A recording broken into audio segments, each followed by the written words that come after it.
Yuck. Well, I guess it is yet another soup making day.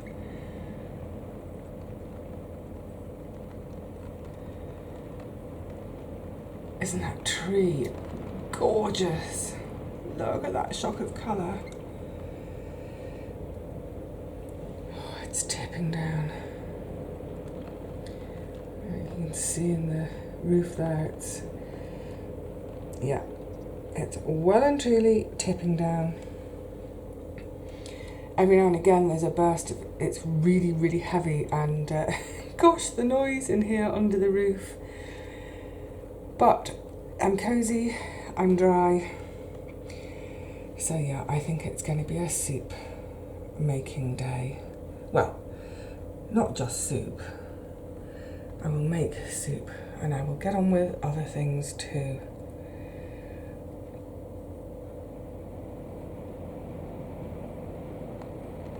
I was just about to say, is it getting lighter over there? But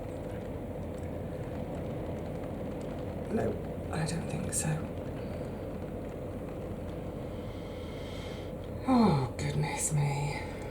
Day after day of this. But hurrah for beautiful trees to look at. A proper hello to you now. I hope you're all well. That was a few hours ago, and yeah, it's pretty much not stopped all day yet again. And it has, excuse me, I do beg your pardon, it's slightly influenced this meal today because I had wanted to go back to the garden to get some more of an ingredient. And I just thought, you know what, I can't be bothered. I can't be bothered going out in this pelting rain and getting soaked yet again. So we're making do. So yes, we're back with chard today, but this time we're going down south. We're going to southern Europe. Picture azure blue sea. Yay, we're going Mediterranean. I just think of sort of dusty roads and olive trees all gnarled and twisted because they're so ancient, back gardens full of gorgeous produce, sun, heat. I love it. Mediterranean food is, yeah, it's hands down, it's my favourite kind of food, and it's kind of handy that even though I'm in the UK, I can grow pretty much most of what grows down there, so I can cook that kind of food. So yes, today it's chard soup again, but Mediterranean style. I do beg your pardon, I've got this little tickle today. Just before we go into the ingredients, basically we've had a swap out of our fats, so our North European fats of butter, cream, etc. We've dumped those and we're going to have olive oil instead. But there's another couple of ingredients which have changed too. We'll have a look at. When I was introducing the chard soup, the previous one, I was talking about all sorts of vitamins and minerals, and I was mentioning vitamin K. And I got so sidetracked or focused on mentioning about blood clotting, and therefore, please, anyone who's on a blood thinner, warfarin for example, do talk to your doctor or whatever healthcare provider you have. Talk to them about these vitamin K rich foods. Should you exclude them completely? Can you have them in moderation, etc., etc.?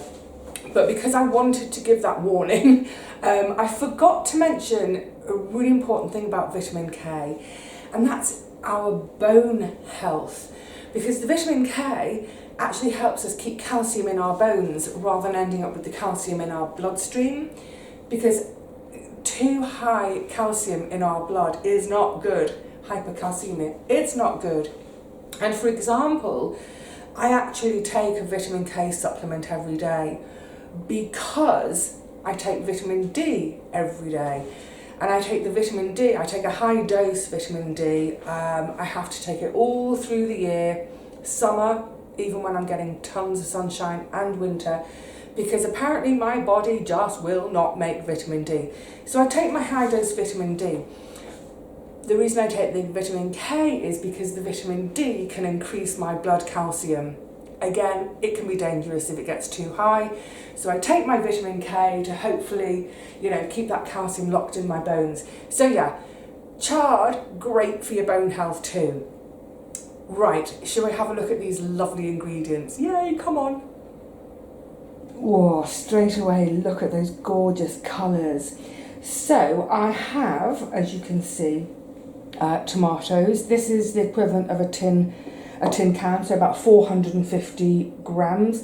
These were in the freezer. I popped them out of the freezer last night, from the freezer into the fridge, so it was a slow thaw. Next door, they look a bit shriveled and not particularly appetising at the moment. This is coco de Paimpol, a beautiful French bean. It's actually from northern France, from Brittany. These are, well, they're not exactly left over. I was cooking with beans last night, so I purposely cooked extra. That's about a tin can's worth as well, so about 450 grams, maybe a little less. But they're going in right at the end. Then over here we've got our triumvirate again, so it's onions, celery, carrots, a couple of stalks of celery, a couple of good sized carrots and onion. The difference today is with the garlic. That's tons of garlic. Can you see? It's absolutely masses of garlic. That's 5 really, really big cloves of garlic. And that's great at this time of year as well. Well, any time of year it's great. Garlic is such a fantastic antimicrobial. It's brilliant. Then over at the back, it's looking more like red cabbage than chard. My chard, and again, I've chopped up a potato for thickening, but that was a really quite small potato, considerably less than sort of fist sized. So yeah, I wanted to get more chard today because I used some a couple of days ago and forgot I was doing this recipe and I only had 3 stalks left. So it is a little bit less than the other day. I would have preferred it to be bulging out of the bowl. We've swapped our fat today, so we've got beautiful olive oil. And then the final thing, I will use about 3/4 of a litre of stock, maybe a litre, and I've completely forgotten that's all the stock powder I have left. So what I'll do, because it's a kilner jar, it can take heat, I will boil the kettle. This jar is about half a litre, so I'll just fill that up to get every last dreg out of there, and then another half a litre added, or maybe 1/4 of a litre added, that's just plain water. But actually, because we've got the fabulous triumvirate, there's plenty of flavour in there anyway, so just using plain water rather than stock, it will still be gorgeous and tasty. So let's crack on. So exactly as I did with this soup the other day, I'm just going to get all my my base flavour ingredients in to that oil, and then just slowly and gently let them sweat down a bit. Let all those flavours come out. Already, just the minute they've hit that warm oil, a waft of gorgeousness. I'll give them about 8 or 10 minutes. Then it'll be time, I'll make that stock up. Once they've had a sweat down, I'll be adding, I'll show you when I add it, instead of telling you. Let them sweat down for 8-10 minutes and then we'll come back and start adding more.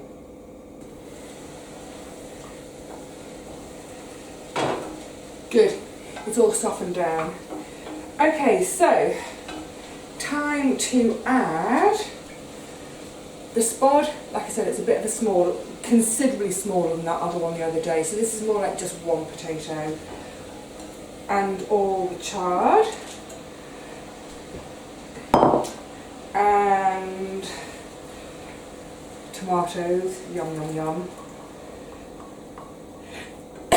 Excuse me, the smell is so good already.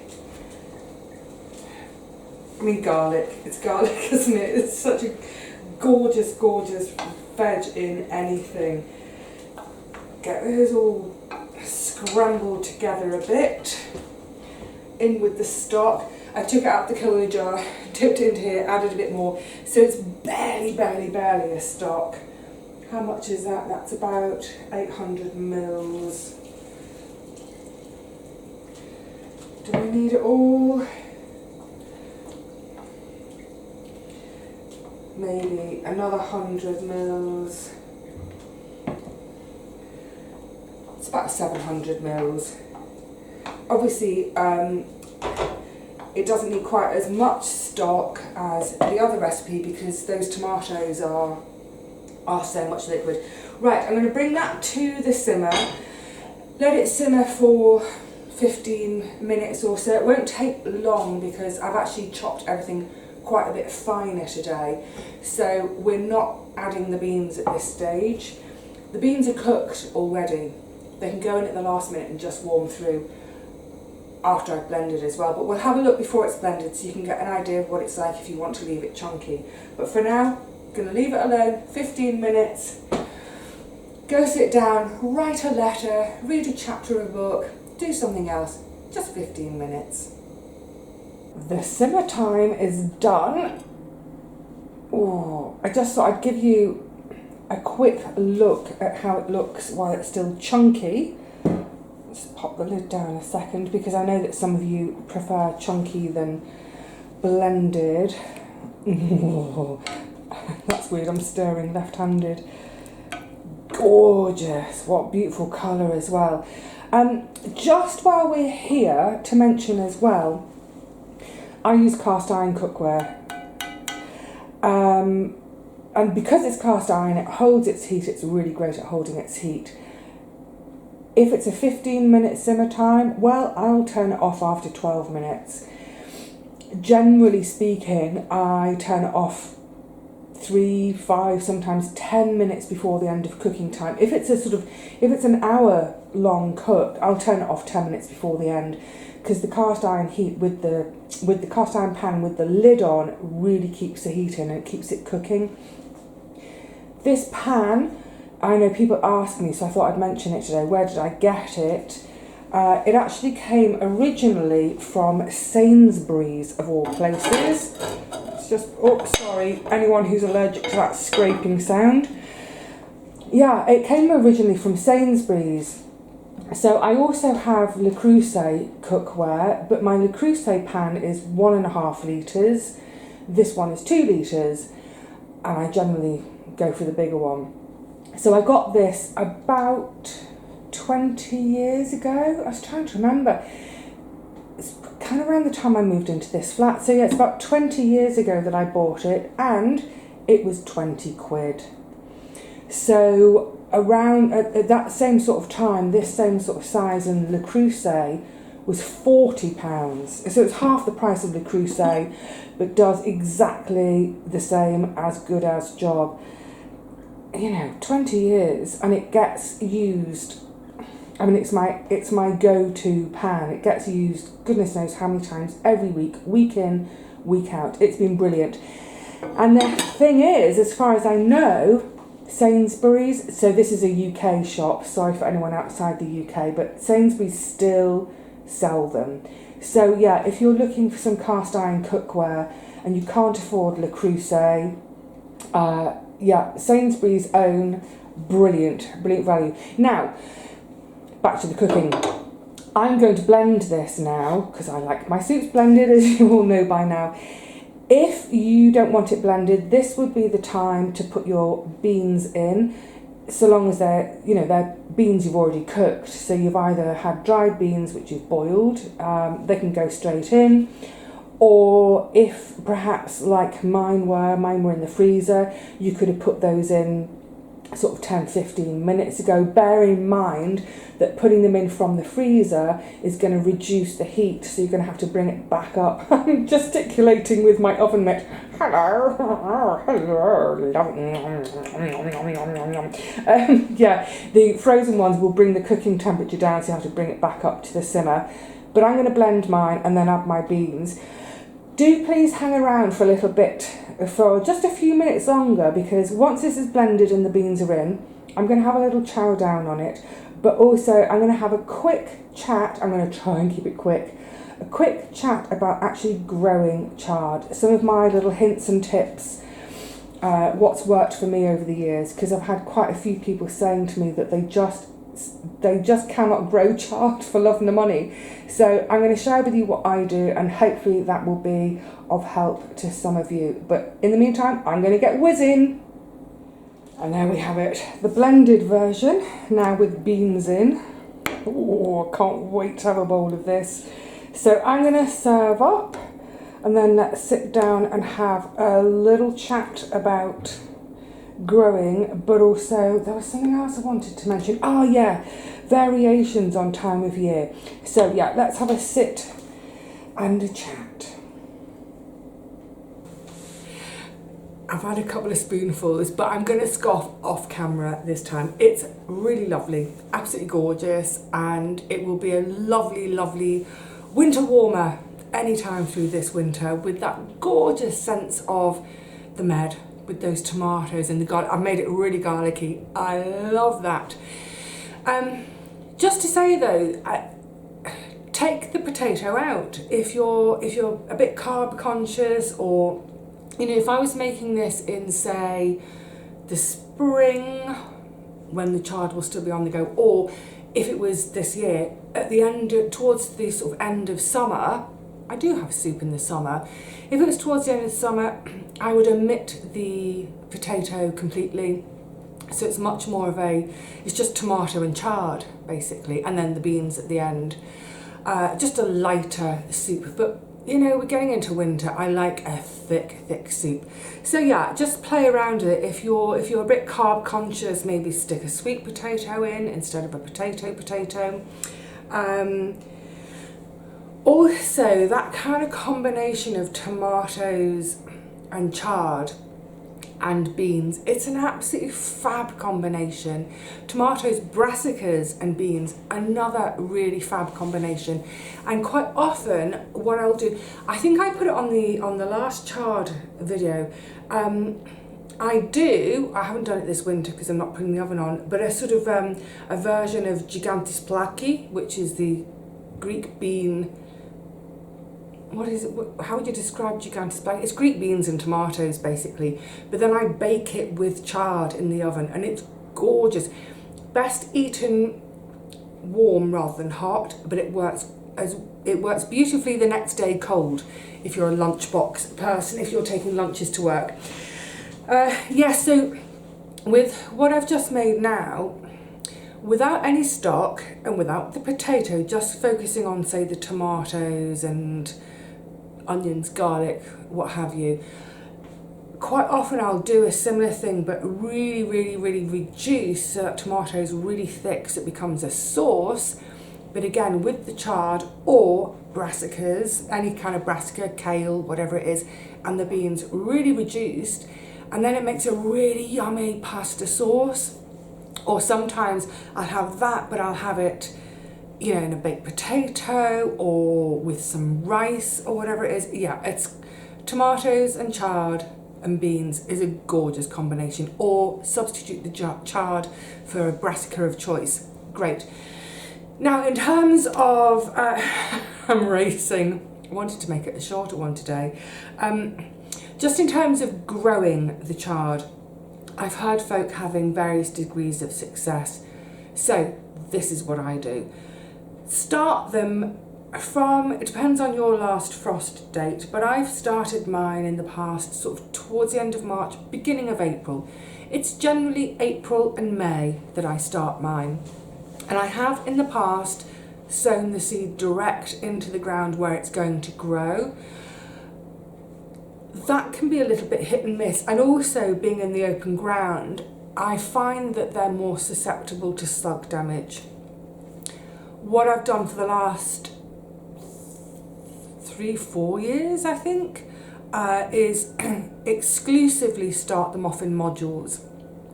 So I start them off in the little, when I say modules, I'm talking about it's like a tray, but they're individual modules. Cell trays, you might call them. So I start mine off in the ones which are sort of 4 centimetres square. Pop a couple of seeds in. Sometimes I end up with 3 seeds in one cell. Who's counting? I'm not bothered. So 2 or 3 seeds per cell. Get them started.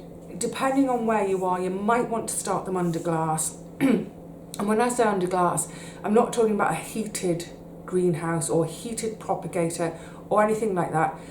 Mine go in the cold frame in the garden, so we still get some really chilly nights in April. We can have frosts even, but they seem to be okay in the cold frame. And then once they've sprouted and they are maybe 5-6 centimetres tall, they go out in the garden. So in terms of spacing, I'm a bit stingy with my spacing, but I would say probably you want them at least 20 centimetres apart, maybe 30 in a row, and then between the rows at least 20 again, preferably 30. I don't thin them, so in that module where I've had 2, sometimes 3, if they all come up, I don't thin them at all. I just take that module out, pretty much as a plug plant, bung it in the ground and walk away. Not quite walk away. If so they generally be getting planted out in May. Let's say it's the middle of May. We should be past the danger of frost by then. But if we get a frost alert, I'll just put some nets, some fleece nets over them, a bit of protection. You've seen me in the garden this year using those slug collar halo things. You could put those around them. But I have found that starting them in modules and planting them out in the modules, for some reason, maybe it's because they're a bit more robust and established, I haven't had the same issue with the slugs demolishing the lot. Doing the modules, I've had way more hits than misses, put it that way. But having said that, like I said, I used to sow them all direct and I always had a harvest of some description. I think the other thing about sowing in the modules that's been really useful for me is you can choose where they go. So I will have had in my mind, when I'm doing my plan for the garden for the year, I will plan, this is the chard bed. Great. But the great thing about having the little modules, i.e. you've grown your own plug plants, is that if there's a gap in one of the other beds at the other end of the garden, as we've seen in my garden this year, at the end of the, what was in that bed? What did I have? Oh, summer sprouting broccoli and the 4 cabbages. There was space in the end of that row. Okay, I'm going to take one of my plugs and bung it in. And even if I end up with too much chard for me, I can share it. And like I was saying in the previous Chard Soup video, it's such a beautiful plant in the garden. So bright, so cheerful, especially in the winter when everything else is dying back. How lovely to just have these little plug plants we grow ourselves and just dot them here, there and everywhere in the garden for that beautiful colour, that gorgeous, lush, shiny, squeaky leaves. Brilliant. So yeah, if you have, if you've struggled in the past to grow chard, don't give up, never give up. Perhaps try starting off in little modules, develop your own plug plants and then plant them out in middle of May, towards the end of May, when they're good, robust little plants. The soil's getting warmer, the days are getting warmer. They should romp away for you. All right, lovelies, well, I just celebrated them because I've literally only had about 3 or 4 spoonfuls. I want to now go and muller down a whole bowlful.